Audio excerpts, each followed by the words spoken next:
اعوذ باللہ من الشیطان الرجیم بسم اللہ الرحمن الرحیم وَإِذْ قَالَ مُوسَى لِقَوْمِهِ إِنَّ اللَّهَ يَأْمُرُكُمْ أَن تَذْبَحُوا بَقَرَةً قَالُوا وَتَتَّخِذُنَا هُزُوًا قَالَ أَعُوذُ بِاللَّهِ أَنْ أَكُونَ مِنَ الْجَاهِلِينَ۔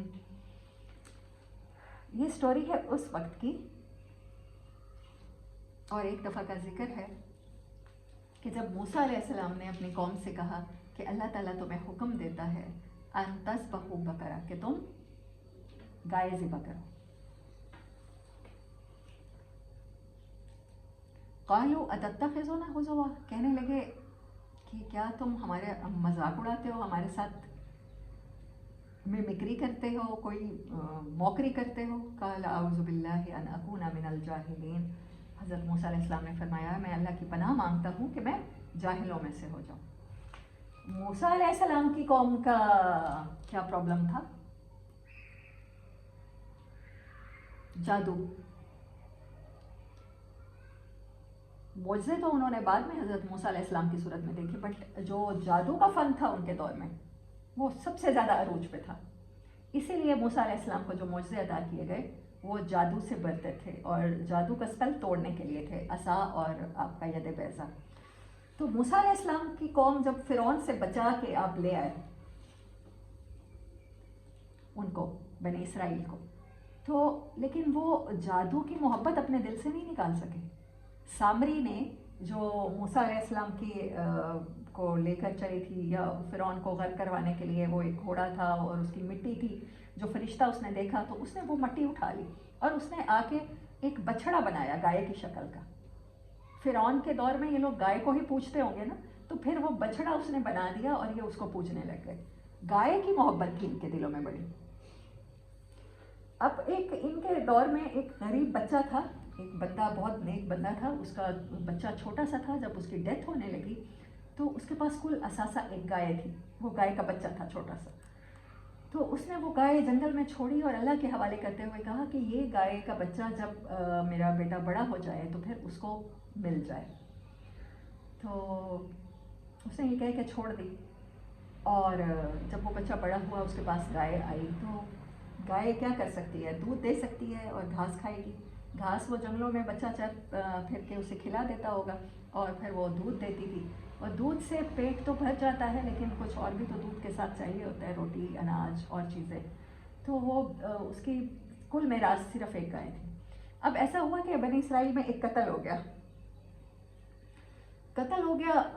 ایک غالباً بھتیجے نے چچا کو قتل کر دیا، تو اس کی جائیداد پہ قبضہ کر لیا۔ اب مقتول کا پتہ نہیں چل رہا تھا، تو اللہ تعالیٰ نے موسیٰ علیہ السلام کے ذریعے وحی کی اور بنی اسرائیل کو حکم دیا کہ گائے ذبح کرے، مقتول کا پتہ چل جائے گا۔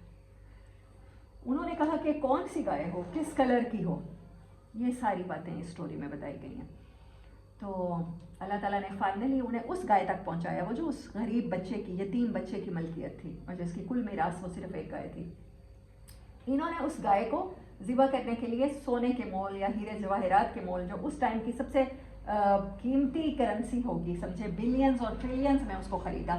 تو وہ بچہ، وہ جو ایک نیک بزرگ جس نے صرف میراث میں اپنے بچے کے لیے گائے چھوڑی تھی، بچہ اس کا مالدار ہو گیا، اور وہ جو قاتل تھا اس کو پتہ چلانے کے لیے اللہ تعالیٰ نے کہا کہ گائے ذبح کرو۔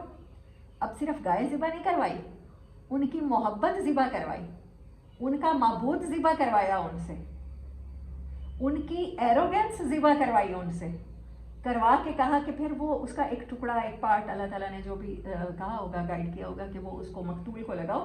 وہ خود کچھ ٹائم کے لیے اللہ تعالیٰ نے اسے سانسیں لوٹائیں، وہ زندہ ہوا، اور اس نے کہا کہ مجھے اس نے قتل کیا۔ اب یہ ساری سٹوری ہے۔ اب دیکھتے ہیں کہ قرآن پاک ہمیں اس کو کس طرح سے سناتا ہے۔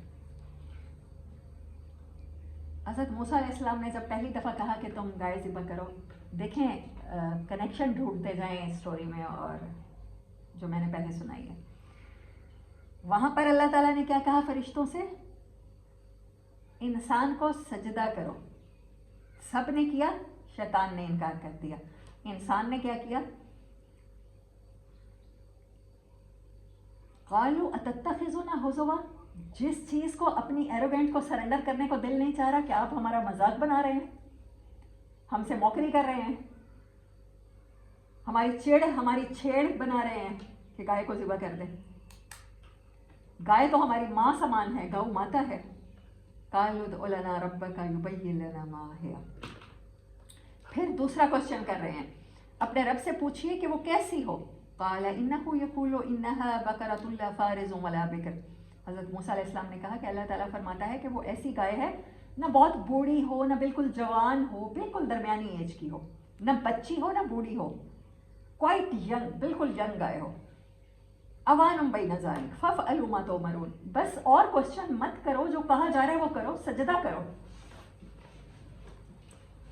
क़ालू उदउ लना रब्बका युबय्यिन लना मा लौनुहा। फिर कहने लगे, अगेन क्वेश्चन।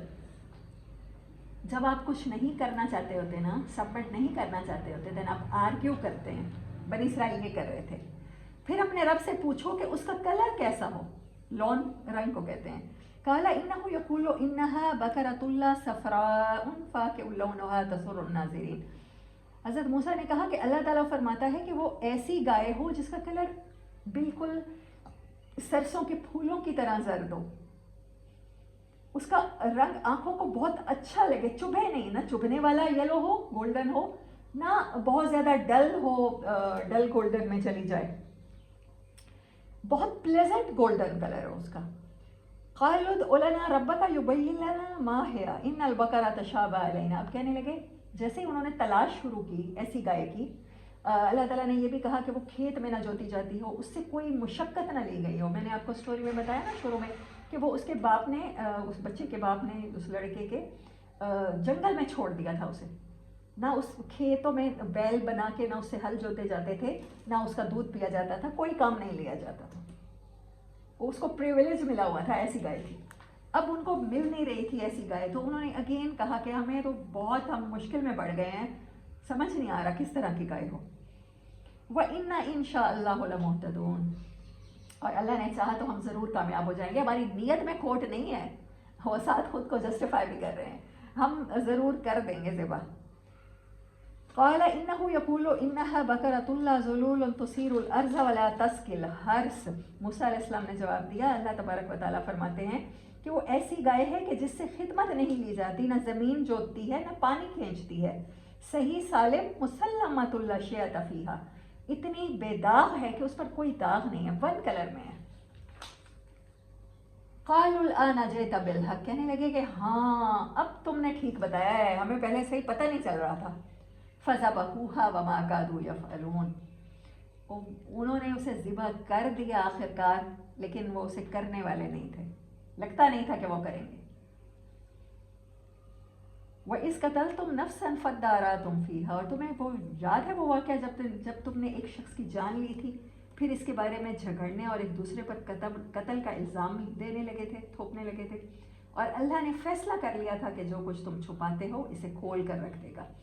उस वक़्त हमने हुक्म दिया कि मकतूल की लाश को उसके एक हिस्से से ज़रब लगाओ। देखो, इस तरह अल्लाह मुर्दों को ज़िंदगी बख्शता है और तुम्हें अपनी निशानियाँ दिखाता है ताकि तुम समझो। ये यहाँ पर स्टोरी का एंड होता है, बल्कि एंड नहीं होता, आगे जो वर्ड है।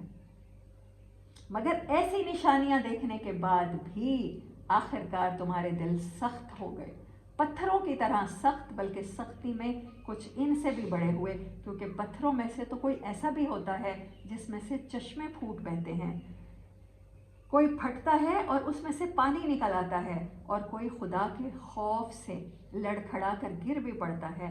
अल्लाह तुम्हारे करतूतों से बेखबर नहीं है। आज का लेसन यही 2 स्टोरीज़ हैं। जैसे ही हमारी ये वीडियो एंड होगी, उसके बाद वाली वीडियो में हम इन दोनों स्टोरीज़ का कंपैरिजन करेंगे, एनालाइज करेंगे, इनके डिफरेंसेस देखेंगे और इनकी सिमिलैरिटीज़ देखेंगे। ठीक है, सो वेट फॉर इट।